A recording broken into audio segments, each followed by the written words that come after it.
Let me show you all motions and gestures that we have available on the Xiaomi 17T and 17T Pro. In order to find them, we just have to open settings on our phone. Then we need to scroll all the way down in order to find accessibility. In accessibility, we should be able to find the gesture shortcut.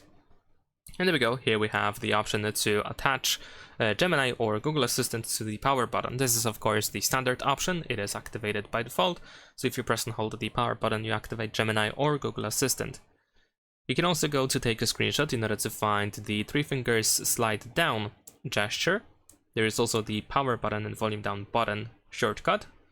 And it can actually be disabled, so if you don't like this shortcut, you can turn it off. We also have the option to take a partial screenshot by using 3 fingers. You just have to press and hold 3 fingers anywhere on this screen.